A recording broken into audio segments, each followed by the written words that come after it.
Bom.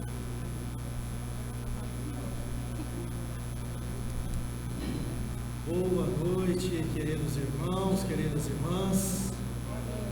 Que a paz e o amor do Divino Mestre desça sobre nós, permaneça em nossos corações. Sejam todos bem-vindos à nossa casa. Aqueles que vêm pela primeira vez, sintam-se abraçados, acolhidos. Qualquer dúvida ou necessidade, estamos à disposição de vocês. Vamos dar início à nossa reunião da noite de hoje. Para isso, para a explanação do Evangelho e a prece inicial, nós convidamos a nossa irmã Carla Coimbra.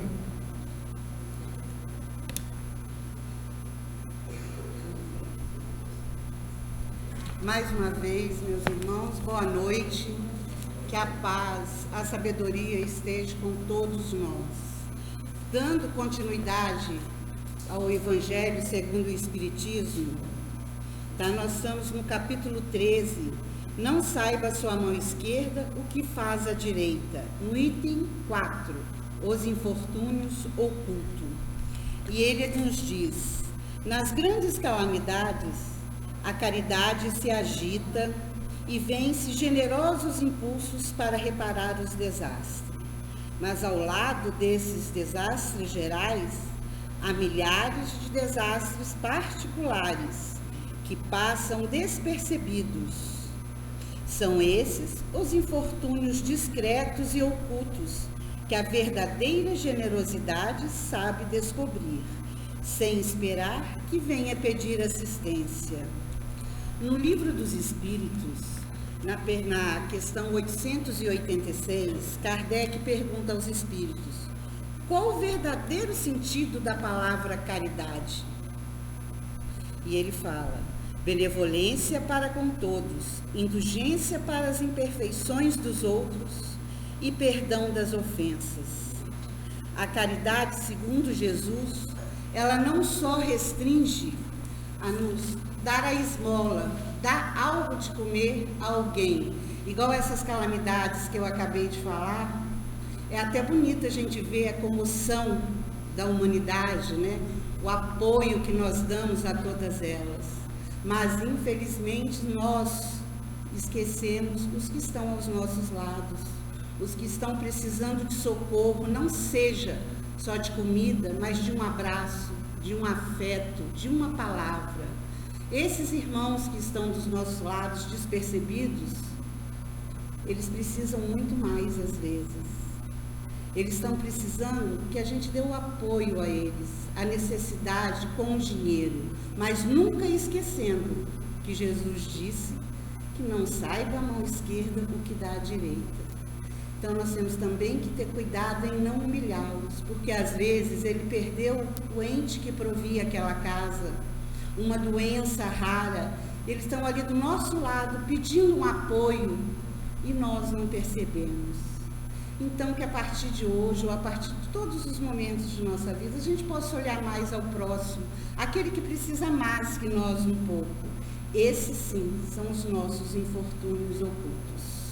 E eu tirei também, esse eu vou ler, eu tirei um texto do São Vicente de Paula, no Livro dos Espíritos também, que fala: sedes caridosos, praticando não só a caridade que vos faz dar friamente o óbolo que tirais do bolso a quem vos pedir, mas sim que os leve ao encontro da miséria oculta.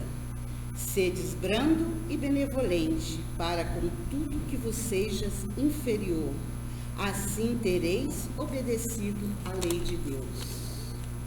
Então, nesses momentos também, nós vamos fechar os nossos olhos e levar nossos pensamentos a Jesus e pedir a Ele, aos bons espíritos, que sempre nos guiem, que abra o nosso coração, os nossos olhos de ver, que possamos, Pai, estar sempre atento aos nossos irmãos menos favorecidos, que deixemos o orgulho de lado, que possamos ajudar com o coração, com a verdadeira caridade. Amado Mestre, pedimos que nessa noite nos abençoe, mostrando a todos nós o caminho correto a seguir. Pedimos também pelo nosso palestrante, que de sua boca saiam as palavras benévolas, palavra que faz o nosso coração estremecer. Amado Mestre, continue conosco, não só esses momentos, mas em todos os momentos de nossa vida. Assim seja.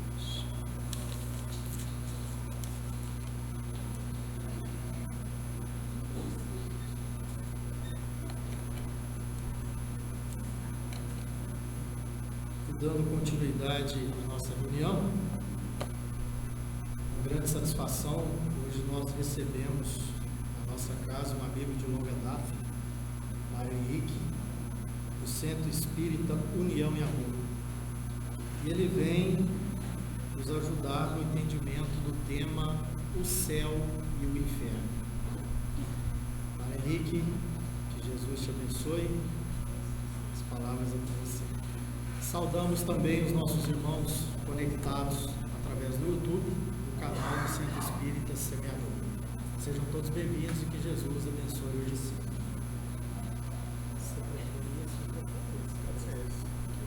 Tem que tomar cuidado de não bater aqui na família, porque eu falo com as mãos, né?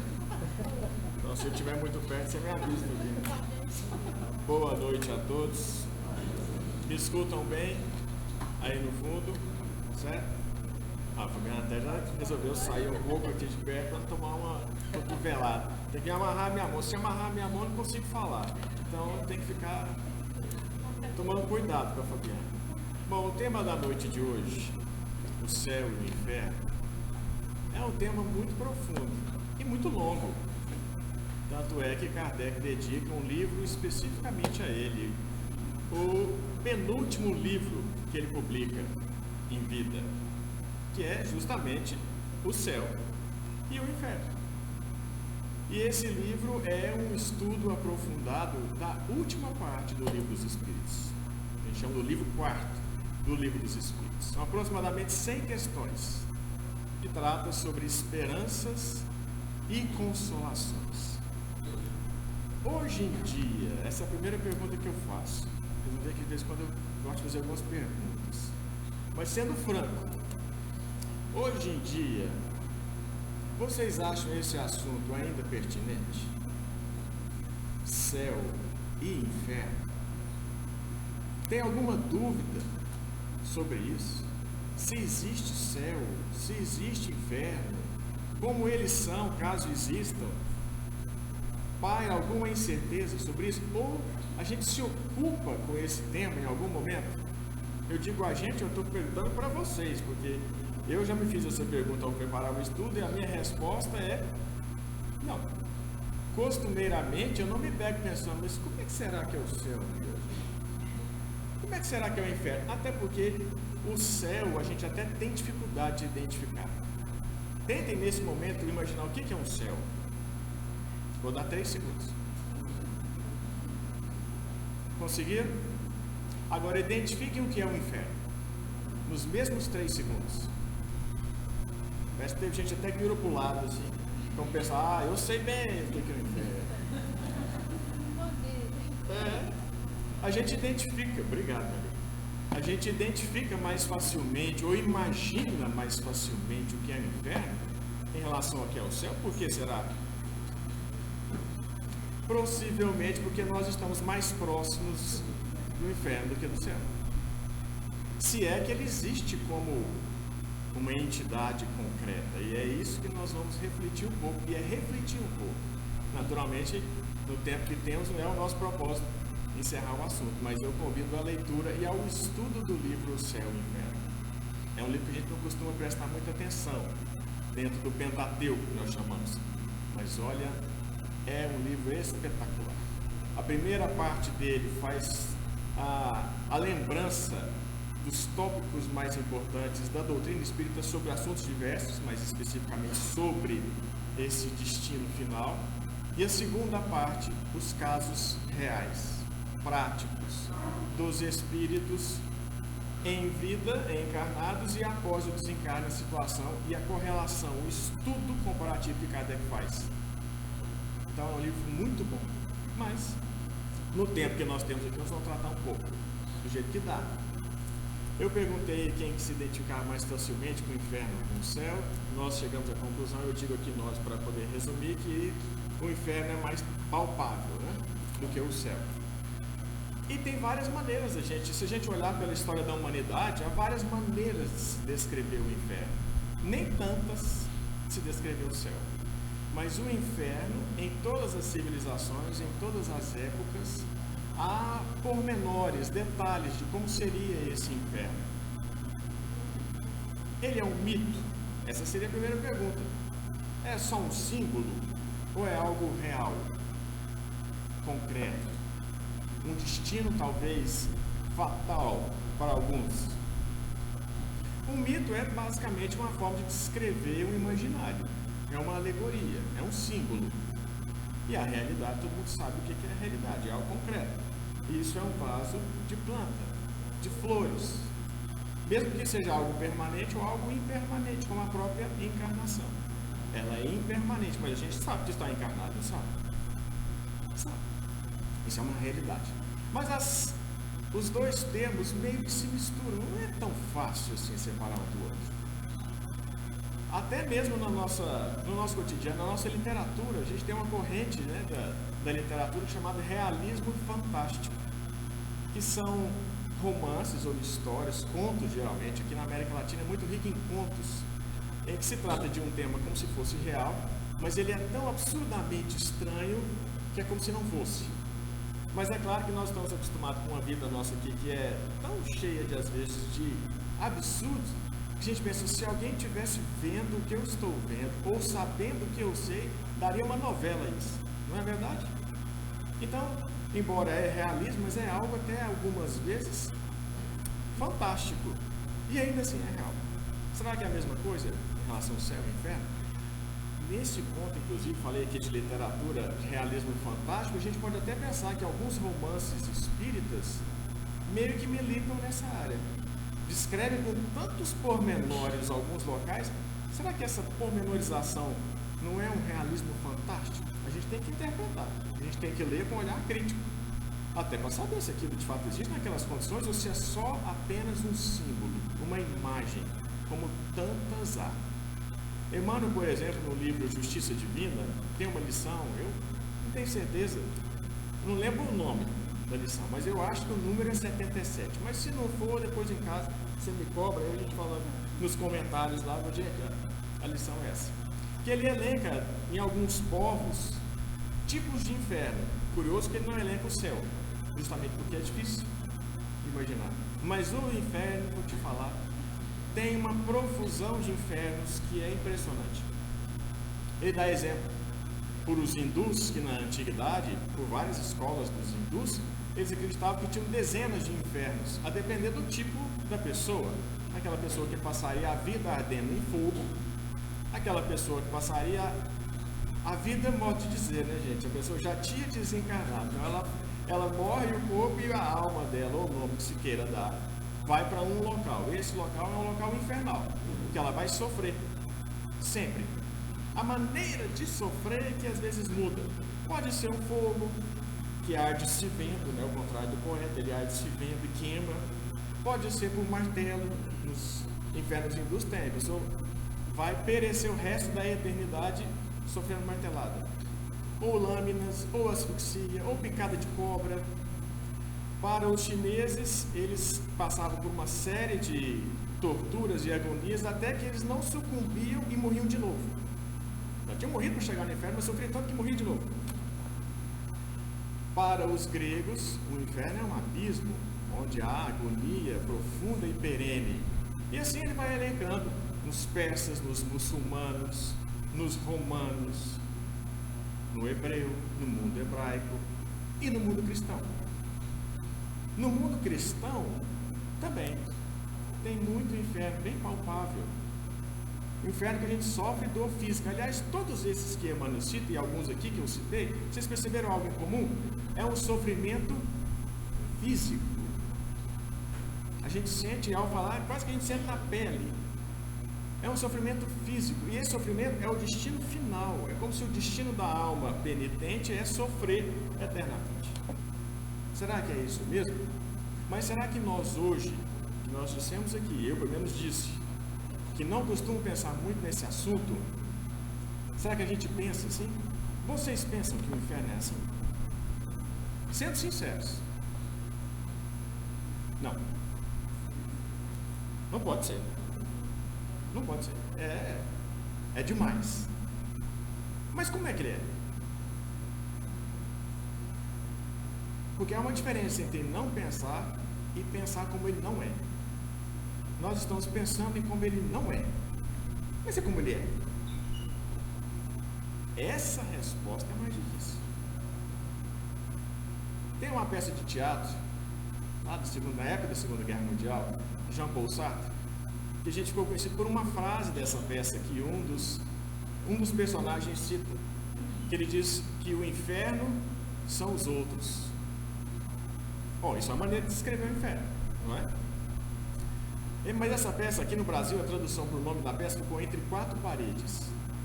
Olha, nós acabamos de passar por uma pandemia aqui, 2 anos, entre 4 paredes. Vocês descreveriam esse período como céu ou como inferno?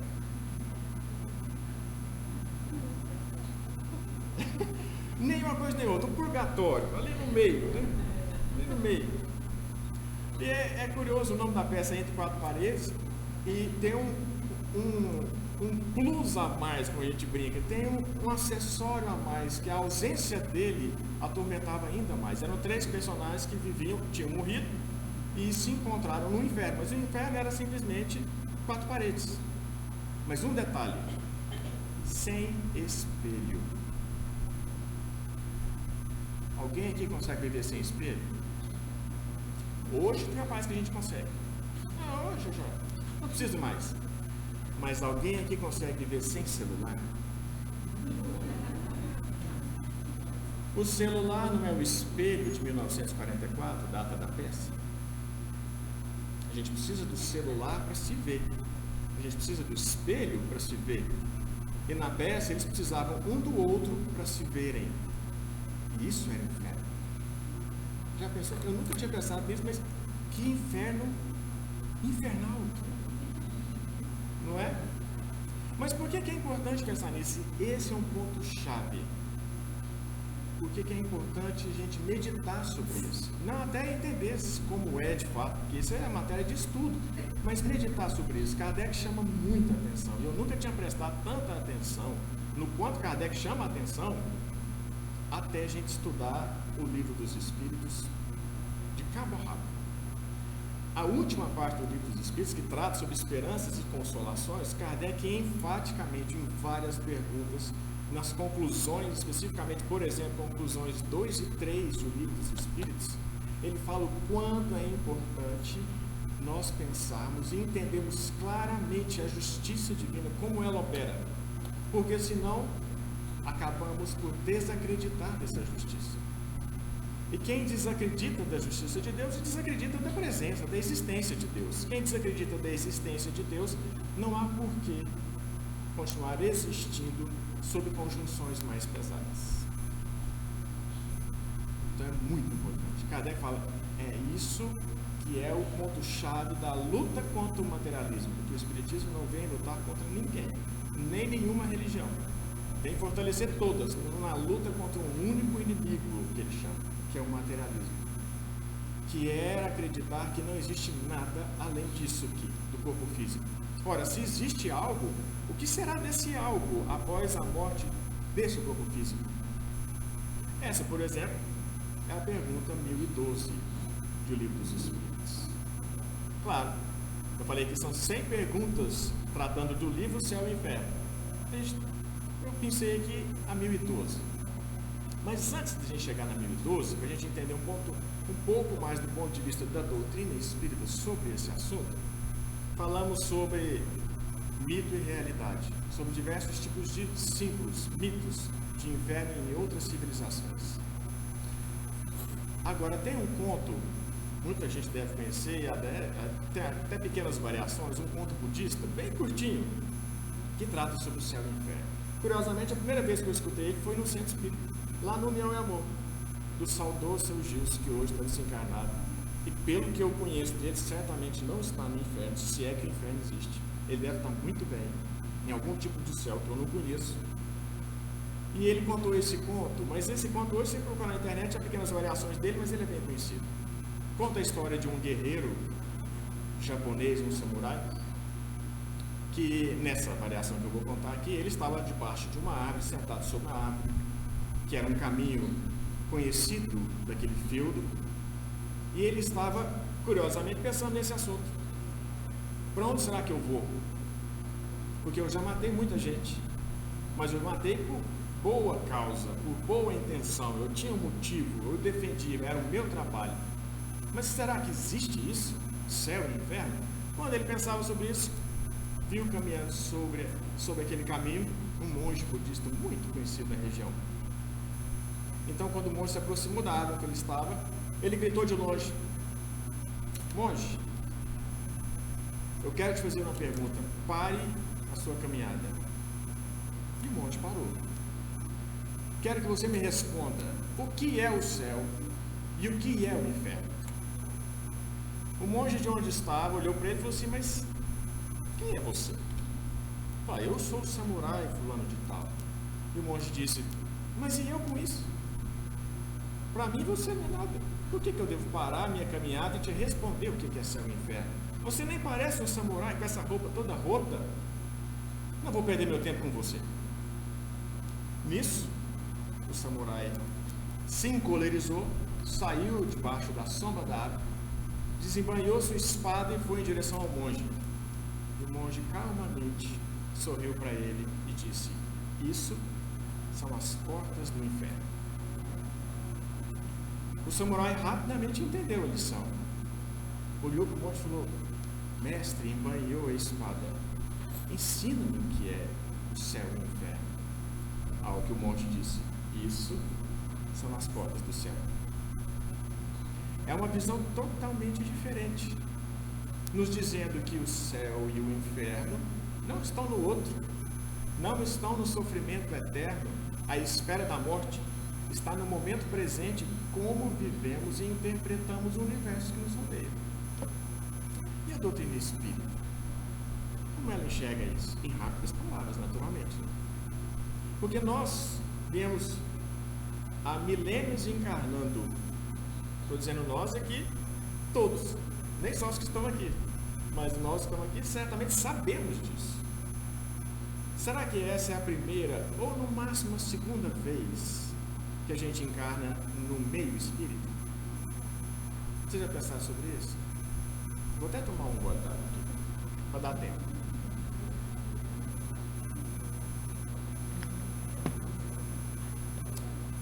Possivelmente essa é a primeira encarnação nossa. Alguns talvez mais jovens, talvez a segunda, mas não passa disso. Quantas nós tivemos num meio totalmente diferente? Muitas, a maioria delas. E possivelmente, se estamos aqui hoje numa doutrina cristã, possivelmente a gente já reencarnou em doutrina cristã sob diferentes formas, catolicismo, protestantismo, diferentes escolas, várias vezes. E isso traz uma bagagem. Mesmo que a gente não queira, isso traz uma bagagem. Forma que o Jung chama de arquétipos, que é para a coletividade, mas forma também para nós símbolos muito pessoais.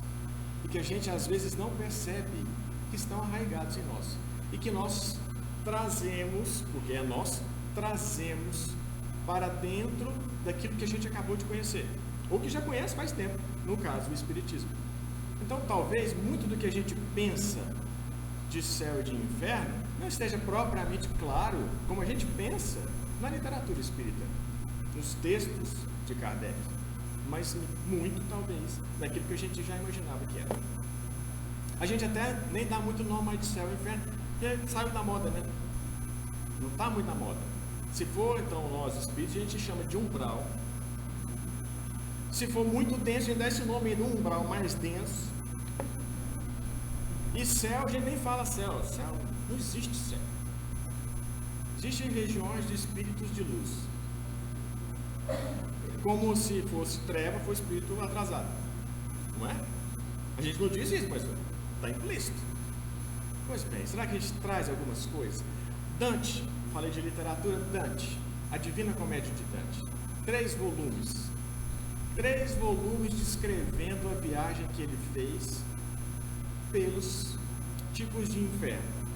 Esse é um romance, quer dizer, um romance é uma literatura clássica, mas está aí um romance que deve ter sido mediunizado, porque ele descreve com muitos detalhes, e inclusive comparando o tipo de sofrimento com o tipo de vida que a pessoa teve. E ele é guiado por um, que a gente chama aqui hoje de um espírito protetor, mas ele é guiado por Virgílio, o poeta Virgílio. E é curioso, e esse é um ponto-chave,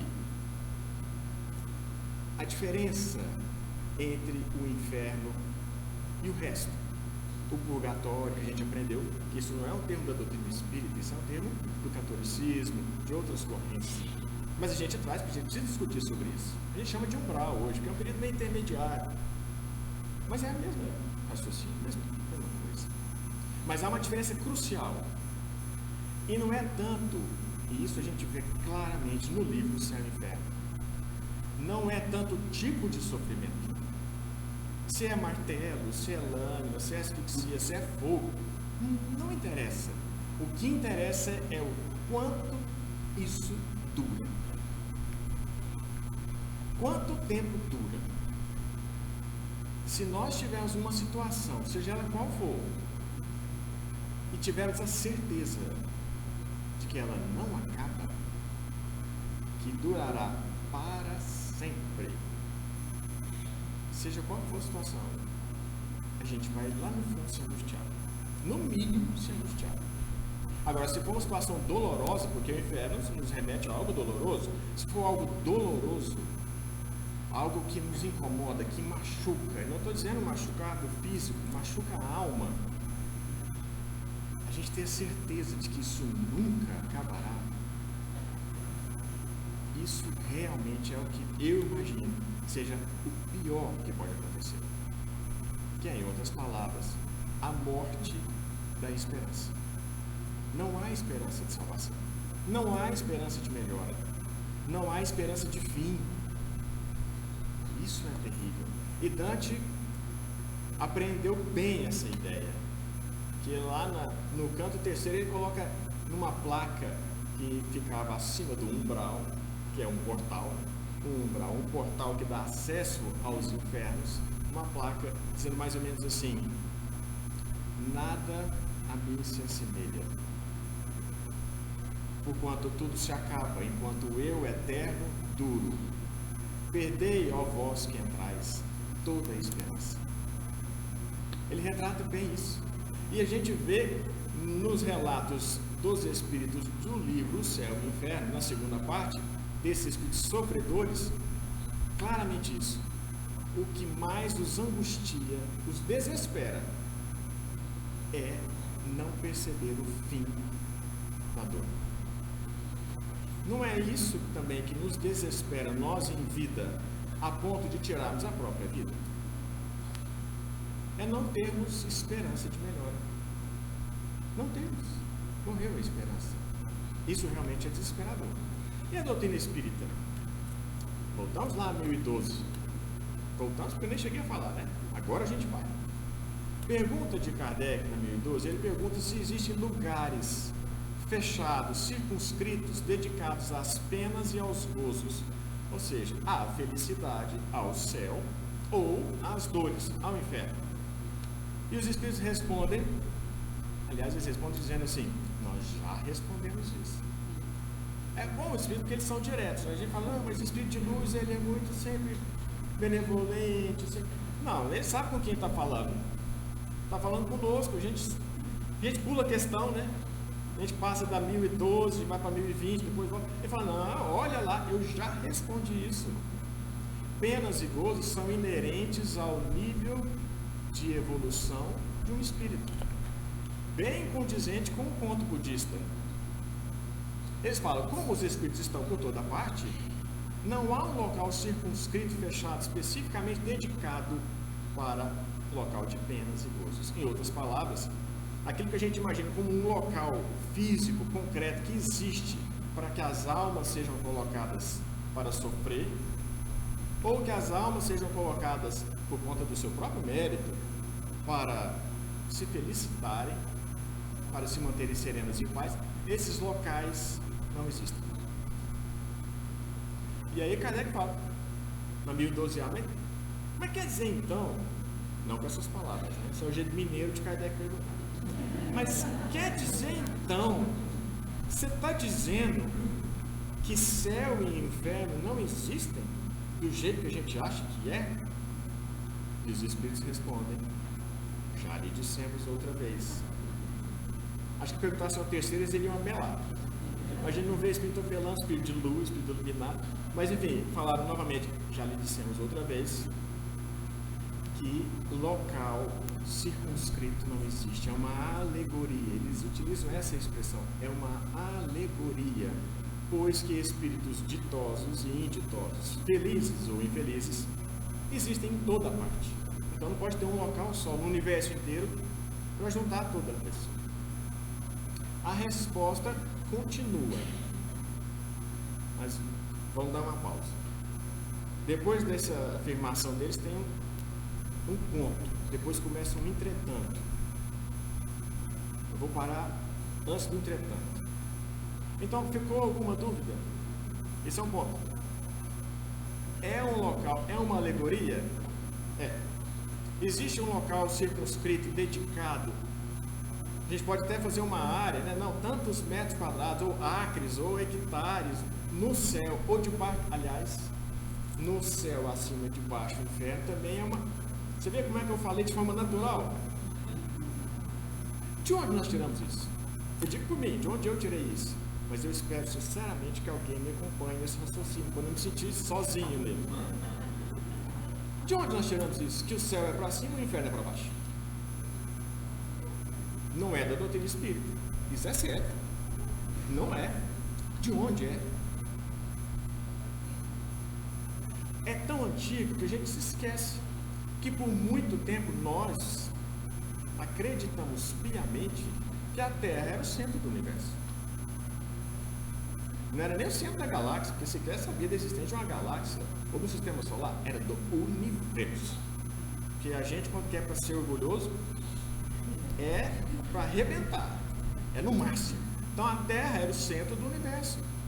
Ora, se a Terra é o centro do universo, e se olhando para cima você vê uma abóbora cheia de estrelas, lá em cima, aquele cheio de estrelas, é o céu.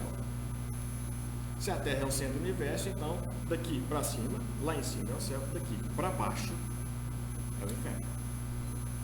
Quanto mais fundo descer, pior fica. Pior fica. E quanto mais para cima subir, melhor fica. Inclusive tem essa questão ali dos espíritos. Kardec ainda pergunta de novo. Kardec também era insistente. Os espíritos tinham até paciência também. Ele era insistente. Ele uma pergunta um pouco mais à frente. Ele fala, mas e as expressões que a gente ouve? O quinto céu, o sétimo céu. Que é isso? Você subir cada vez mais. E os espíritos respondem, de dissemos mais uma vez, isso é uma alegoria. Bom, então está claro, certo? É uma alegoria. Não existe um local circunscrito. É algo proporcional e diretamente relacionado com a nossa maneira de viver. Tá certo. Tudo bem? Mas para onde nós vamos? Depois que cada um aqui desencarnar, para onde vai? Vai fazer o quê? Porque tem isso também, né? No céu a gente pensa que nós não vamos fazer, pensava, né? Antes de entrar na doutrina espírita. Pensava, não ia fazer nada. Tinha conquistado o direito de não fazer nada. Não foi ganho. Não veio de graça. A gente ralou muito para chegar nesse nível. A gente trabalhou muito, fez muito bem, muita caridade. Foi dito aqui, capítulo 13 do Evangelho, foi um estudo de abertura. Não sabe a mão esquerda que dava a mão direita. A gente fez muita caridade conforme o capítulo 13. A gente nem contou para ninguém que a gente fez caridade.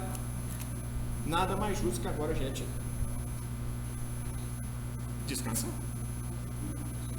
Descansar. Porque custou muito. Mas é isso?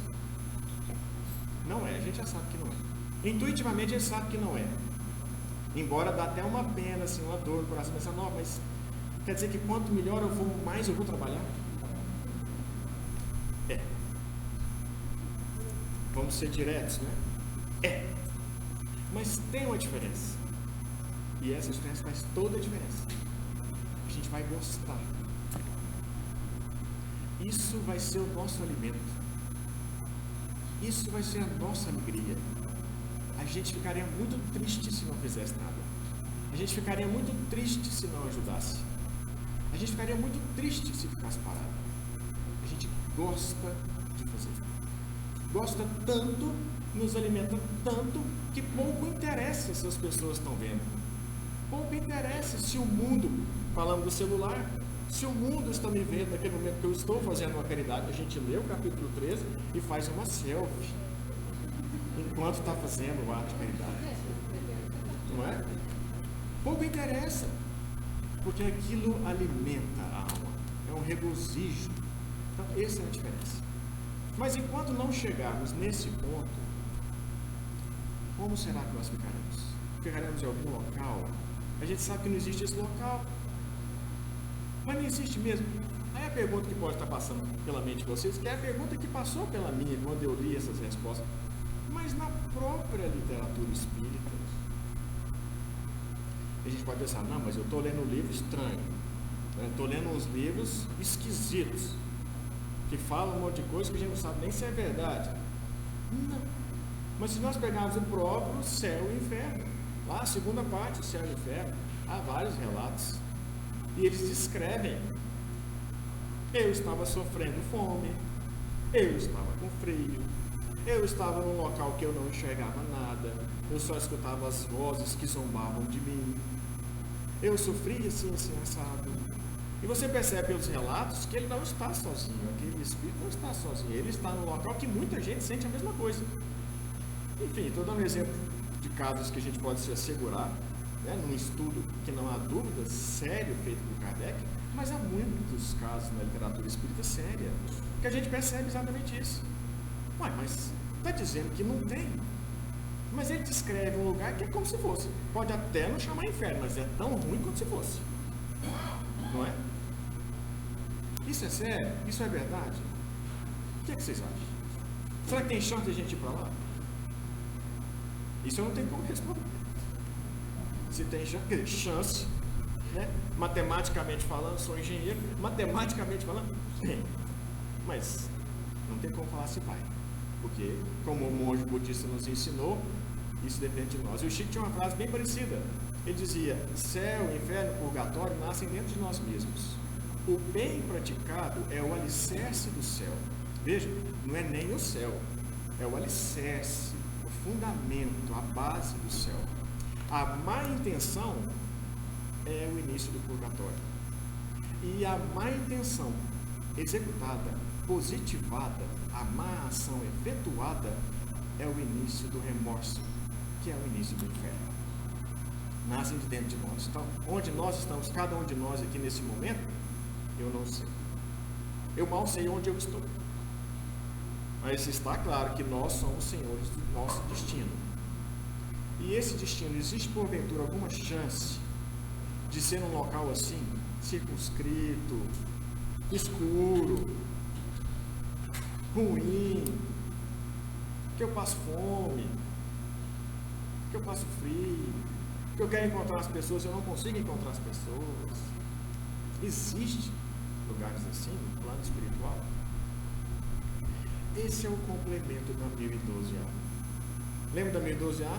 Os espíritos responderam: já lhe dissemos outra vez, não existe lugar circunscrito, céu e inferno são uma alegoria. Entretanto, os espíritos de mesma ordem podem se unir por simpatia.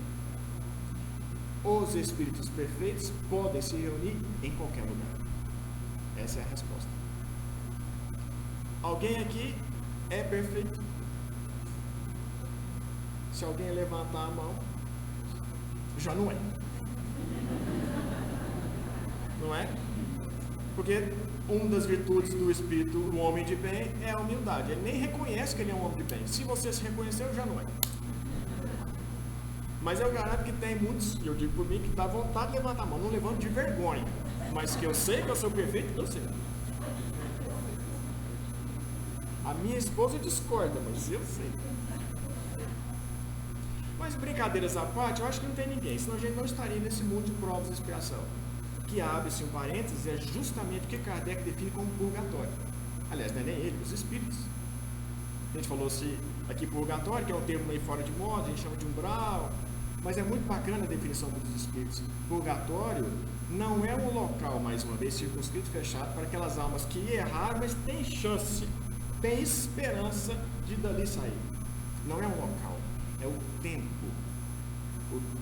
da expiação. Essa definição é mágica, é o tempo da expiação.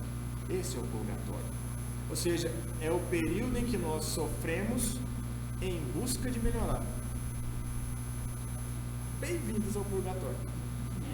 Estamos todos no purgatório. E Kardec fala isso enfaticamente. A Terra é o local onde quase sempre se processa o purgatório. Então já está todo mundo mais ou menos acostumado, né? Convenhamos, não vai ser um choque tão grande assim se a gente for para um lugar como eu descrevi anteriormente. Mas esse local existe? Como os espíritos respondem? Entretanto, espíritos de mesma ordem podem se unir por simpatia? Ora, como a nossa construção mental é reflexo da nossa própria mente, naturalmente, e a gente se afiniza com outros que pensam da mesma maneira, é possível, reunindo imensidões de espíritos pensando da mesma forma, se construa um inferno para esses espíritos. Por quê? Porque eles creem que existe esse inferno. Eles aprenderam assim. As imagens, os símbolos que eles têm, por isso que nós voltamos ao início. A gente falou que é um símbolo, é uma alegoria, a gente pode deixar de lado? Não podemos deixar de lado. Vamos atentar para aquilo que nós pensamos. Porque o que nós pensamos, nós criamos. E se nós reunimos muitas mentes pensando as mesmas coisas, nós plasmamos um lugar assim. Ele não é real, ele é plasmado. Mas para aqueles espíritos que estão naquele local, é como se real fosse. Por isso que muitos espíritos dizem, não, eu estava no local assim assado, com outros espíritos assim assado, eu sofri assim assado. Ele crê que a punição que ele merece se dará por aquela forma. Por isso é importante, eu falei no começo, a gente pode até não saber o que é o céu e o inferno, mas é importante a gente pensar nisso. Pensar naqueles símbolos, naqueles mitos, naquelas alegorias que estão arraigadas em nós, antes mesmo de sermos espíritas, e que trazemos para dentro do movimento espírita, não para dentro da doutrina. A doutrina não se mistura, mas para o movimento espírita, para nós, o jeito que a gente interpreta o espiritismo com o conteúdo que é prévio ao espiritismo. Isso a gente carrega, e isso influencia onde nós estamos e onde nós estaremos, naturalmente. Foi dito aqui dos infortúnios ocultos, né? Na mensagem de abertura do Evangelho, muito bem explicado, muito bem dito. Aliás, que dicção, que voz excelente. Faz palestra na casa? Está na hora mesmo. Excelente, adorei falando sobre os infortúnios ocultos. E aí, sobre esse tema, me lembro de duas coisas. Primeiro, uma mensagem de Humberto de Campos, senhor gravado pelo Chico, no livro Luz Acima, que naturalmente eu esqueci qual é o nome da lição, e o número, esse aqui nem o número eu lembro, mas se precisar depois eu tenho anotado, eu passo. Que ele descreve um espírito iluminado após o desencarne, com as vestes brancas, fosforescentes tão brilhantes, se dirigindo ao céu. Quando ele chega no céu, tem um portão. E um porteiro. E o porteiro ficou impressionado com a veste dele, com a brancura. Falou, nossa, meu irmão, você realmente deve merecer aqui esse local. Mas primeiro eu preciso fazer aquelas perguntas de praxe, né? Um checklist. Não é nada pessoal, mas eu tenho que fazer um checklist. E ele então começa a perguntar para ele se ele tinha feito aquilo que a gente aprende. Sabe o capítulo 17 do Evangelho segundo o Espiritismo? O homem de bem? Ele pergunta aqueles tópicos. Quando a gente lê aquele homem de bem, vou te falar, vai me dar uma descrença. Você fala, mas eu estou longe demais. Esse espírito não achava que estava. E ele realmente diz, e afirma, ele fala, não, eu cumpri. Pergunta, eu cumpri, ele foi gritando. A humildade, a benevolência, o perdão, o esforço, o sacrifício, e assim por diante. Mas o porteiro ele tinha um olhar arguto, e ele identificava que tinha alguma coisa. Ele não sabia o quê, mas tinha alguma coisa que talvez o impossibilitasse de entrar. E a última pergunta que ele fez, já sei. O senhor já trabalhou no inferno? Aí ele falou, não, no inferno não. Eu nunca fui no inferno. No inferno é um lugar terrível, de gente má, de gente renitente no mal, que erra e também é disposto a melhorar. Nunca fui no inferno. Não é isso que estava faltando. Você precisa voltar. Você precisa voltar e ir para o inferno. Mas eu ir para o inferno? E a resposta do espírito, do porteiro, foi muito bonita. Ele falou, você sabia que o céu nunca perde o inferno de vista? Porque o bom, ele é bom, porque ele ajuda quem precisa. O sábio é sábio, porque ele instrui quem ignora. O benevolente é benevolente, porque tem alguém que necessita da benevolência. Então, eu lhe recomendo que você volte e vá ao inferno. Dito isso, aí lembrando agora do pouquinho no culto, e de tudo que a gente disse, o local circunscrito, se existe, se não existe, como a gente pode saber se a gente vai ou se não vai, e a maneira de evitar. Tem uma passagem do Chico, é uma entrevista que eu vi no canal do YouTube, Minha Nada Mole Encarnação. Vocês conhecem? Canal de gente jovem. Ué, de todas as idades, mas é de gente jovem. Canal muito bacana, Minha Nada Mole Encarnação. E tem uma entrevista lá, rapidinha, e ela cita o caso do Chico, falando que era o mês de setembro, né? Essa entrevista foi dada no mês de setembro, setembro amarelo, tratando sobre suicídio. E quando a gente pensa em um local infernal, a gente não pensa no Vale dos Suicidas. Quem leu Memórias do Suicida, livro de 1927, foi publicado só em 57, esperou 30 anos para ser publicado, porque Dona Ivone do Amaral Pereira estava meditando se aquilo era real. E é bem um exemplo disso, de um local circunscrito onde reina muito sofrimento, mas não eternamente, e habitado por vários espíritos. Pois bem, a entrevista sobre o Setembro Amarelo é sobre um caso de suicídio.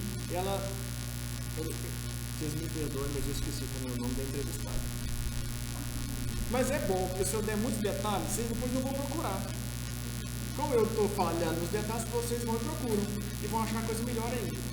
Neste exemplo do canal Minha Nada Mole Encarnação, de setembro, estava lá essa entrevista com essa senhora, ela citando o caso do Chico, que uma senhora, uma mãe, moradora de Fortaleza não, do Ceará, tinha perdido um filho há 2 anos antes do caso, por suicídio.